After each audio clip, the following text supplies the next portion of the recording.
पक्षनेता कोण होणार हा सस्पेन्स अजूनही कायम आहे। मात्र विरोधी पक्षनेते पदावरून महाविकास आघाडीमध्ये फूट पाडण्याची सत्ताधाऱ्यांनी खेळी खेळली आहे। विजय वडेट्टीवार यांना विधानसभेचं तर अनिल परब यांना विधान परिषदेचं विरोधी पक्षनेतेपद मिळावं यासाठी महायुतीकडून सहकार्याची ऑफर दिली गेली आहे। ठाकरेंच्या शिवसेनेचे भास्कर जाधव यांना विधानसभेचं तर काँग्रेसचे आमदार सतेज पाटील यांना विधान परिषदेचे विरोधी पक्षनेतेपद मिळावं अशी महाविकास आघाडीनं मागणी केली आहे। मात्र असं असलं तरी भास्कर जाधव यांच्या नावाला महायुतीमधला घटक पक्ष शिवसेनेनं विरोध दर्शवलाय अशी माहिती सूत्रांनी दिली आहे। भास्कर जाधव विरोधी पक्षनेते पदावर आले तर त्यांचं मुख्य लक्ष हे उपमुख्यमंत्री एकनाथ शिंदे आणि त्यांच्या पक्षातील काही मंत्री असतील।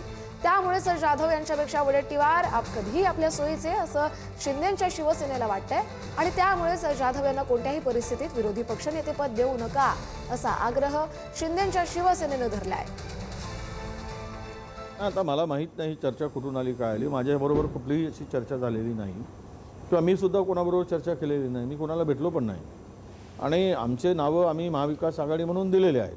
त्यामुळे ती नावं त्यांनी फायनल करावी अशी आमची इच्छा होती आणि आम्ही सर्वजण बाळासाहेब, मी आणि परबजी आम्ही 4-5 लोक मध्यंतरी मुख्यमंत्र्यांना भेटलो आणि मंत्रालयामध्ये त्यावेळेस महाविकास आघाडीचे आम्ही प्रमुख नेते होतो आणि तो निर्णय घ्यावा म्हणून मुख्यमंत्र्यांना त्यावेळेस विनंती केली होती की अध्यक्षांना तो निर्णय घ्यायला सांगावा म्हणून।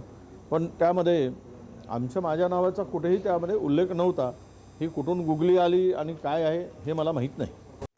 तर याच विषयावरती राजू शेट्टी यांनी टीका केली आहे। लोकशाहीचे धिंदवडे काढायचं काम सरकारनं ठरवलेलं आहे आणि असं काय झालं की सरकार विरोधी पक्षनेता होऊ देत नाहीये असा सवाल राजू शेट्टी यांनी उपस्थित केलाय। दोन्ही सभागृहात विरोधी पक्षनेता नाहीये असं पहिल्यांदाच घडतंय असं देखील त्यांनी म्हटलेलं आहे। इतिहासामध्ये पहिल्यांदाच असं घडलेलं आहे, दोन्ही सभागृहामध्ये विरोधी पक्षनेता नाही, विधान परिषदेतही नाही आणि विधानसभेतही नाही।